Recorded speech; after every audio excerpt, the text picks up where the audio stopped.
ಇತ್ತೀಚೆಗೆ divine star Rishabh Shetty ಅವರು social ಮೀಡಿಯಾದಲ್ಲಿ ಹೊಂಬಾಳೆ ಫಿಲ್ಮ್ಸ್ ಸಂಸ್ಥೆಯನ್ನ ಅನ್ಫಾಲೋ ಮಾಡಿದ್ದಾರೆ. ರಾಜ್ಬಿ ಶೆಟ್ಟಿ, ರಕ್ಷಿತ್ ಶೆಟ್ಟಿ ಅವರನ್ನು ಕೂಡ ಅನ್ಫಾಲೋ ಮಾಡಿದ್ದಾರೆ. ಅಂದ ಹಾಗೆ ಯಾಕೆ, ಈ ಗ್ಯಾಂಗ್ನಲ್ಲಿ ಎಲ್ಲವೂ ಸರಿ ಇಲ್ವಾ ಅನ್ನೋ ಅಭಿಮಾನಿಗಳ ಕುತೂಹಲದ ಪ್ರಶ್ನೆಗೆ ನಟ ಪ್ರಮೋದ್ ಶೆಟ್ಟಿ ರಿಯಾಕ್ಟ್ ಮಾಡಿದ್ದಾರೆ. ಸ್ಯಾಂಡಲ್ವುಡ್ನಲ್ಲಿ ಹೊಸ ಅಲೆ ಸೃಷ್ಟಿಸಿದ ರಿಷಬ್ ಶೆಟ್ಟಿ, ರಕ್ಷಿತ್ ಶೆಟ್ಟಿ ಮತ್ತು ರಾಜ್ಬಿ ಶೆಟ್ಟಿ ಅವರನ್ನ ಅಭಿಮಾನಿಗಳು ಪ್ರೀತಿಯಿಂದ ಶೆಟ್ಟಿ ಗ್ಯಾಂಗ್ ಎಂದು ಕರೀತಾರೆ. ಆದರೆ ಇತ್ತೀಚಿನ ದಿನಗಳಲ್ಲಿ ಈ ಮೂವರ ನಡುವೆ ಬಿರುಕು ಮೂಡಿದೆ ಎಂಬ ವದಂತಿಗಳು ಸೋಷಿಯಲ್ ಮೀಡಿಯಾದಲ್ಲಿ ವ್ಯಾಪಕವಾಗಿ ಹರಿದಾಡ್ತಾ ಇದ್ವು. ಈ ಬಗ್ಗೆ ಈ ಗ್ಯಾಂಗ್ನ ಆಪ್ತ ಸದಸ್ಯರಲ್ಲಿ ಒಬ್ಬರಾದ ನಟ ಪ್ರಮೋದ್ ಶೆಟ್ಟಿ ರಿಯಾಕ್ಟ್ ಮಾಡಿದ್ದಾರೆ. ನಿಜ ಹೇಳಬೇಕು ಅಂತಂದ್ರೆ ನಾನೇ ಡೌಟ್ನಲ್ಲಿ ಇದ್ದೇನೆ. ಅಂತ ಹಾಗೆ ಹಬ್ಬದ ದಿನ ರಿಷಬ್ ಹೊಸ ಸಿನಿಮಾ ಅನೌನ್ಸ್ ಮಾಡಿದ್ರು. ರಿಷಬ್ಗೆ ನಾನೇ ಫೋನ್ ಮಾಡೋಕೆ ಟ್ರೈ ಮಾಡಿದೆ, ಏನು ಹೇಳೋಕೆ ಹೊರಟಿದ್ದೀಯಾ ಅಂತ. ಆಗ ಗೊತ್ತಾಯ್ತು ನನಗೆ ಹೊಂಬಾಳೆ ಜೊತೆಗೆ ಒಂದಷ್ಟು ಮನಸ್ತಾಪಗಳಾಗಿದೆ, ಅದಕ್ಕೆ ಅನ್ಫಾಲೋ ಮಾಡಿದ್ದಾನೆ ಅಂತ ಸುದ್ದಿ ನೋಡಿದೆ.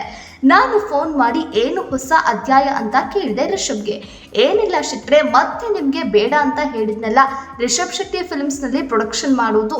ಅವನು ಮೊದಲು ಒಮ್ಮೆ ಬೇಡ ಅಂತ ಹೇಳಿದ್ದ, ಕಾಂತಾರ ಆದಾಗ ಸ್ಟಾಪ್ ಮಾಡೋಣ, ನನಗೆ ಎರಡು ಕಡೆ ತಲೆ ಕೊಡೋದಕ್ಕೆ ಆಗಲ್ಲ ಅಂದಿದ್ದ. ಈಗ ಮತ್ತೆ ಶುರು ಮಾಡೋಣ ಬನ್ನಿ, ಒಟ್ಟಿಗೆ ಮಾಡಿಕೊಂಡು ಹೋಗೋಣ, ಪ್ರೊಡಕ್ಷನ್ ನಮ್ಮಲ್ಲೇ ಮಾಡೋಣ ಅಂತ ಹೇಳಿದ್ದಾನೆ.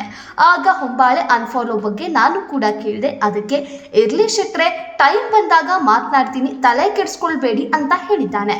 ನನಗೂ ಅಷ್ಟೇ ಗೊತ್ತಿರೋದ್ರಿಂದ ನಾನು ಏನನ್ನು ಹೇಳೋಕೆ ಸಾಧ್ಯ ಇಲ್ಲ ಎಂದು ಮಾಧ್ಯಮಗಳಿಗೆ ಪ್ರಮೋದ್ ಶೆಟ್ಟಿ ರಿಯಾಕ್ಟ್ ಮಾಡಿದ್ದಾರೆ.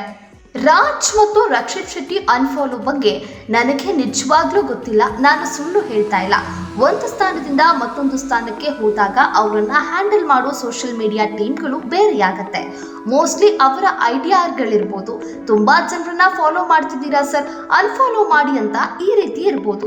ರಕ್ಷಿತ್ ಶೆಟ್ಟಿ ಕೂಡ ಸೋಷಿಯಲ್ ಮೀಡಿಯಾ ಬಿಟ್ಟು ದೂರ ಹೋಗಿ ತುಂಬಾ ವರ್ಷ ಆಗಿದೆ. ಅವನು ಸೋಷಿಯಲ್ ಮೀಡಿಯಾದಲ್ಲಿ ಇಲ್ಲ, ಅಲ್ಲಿ ಏನ್ ನಡೆಯುತ್ತೆ ಅನ್ನೋದು ಅವನಿಗೆ ಗೊತ್ತಿಲ್ಲ. ಅವನದ್ದೇ ಪ್ರಪಂಚದಲ್ಲಿ ಸ್ಕ್ರಿಪ್ಟ್ ಬರೆದುಕೊಂಡು ಕೂತಿದ್ದಾನೆ ಅಂತ ಪ್ರಮೋದ್ ಶೆಟ್ಟಿ ಹೇಳಿದ್ದಾರೆ.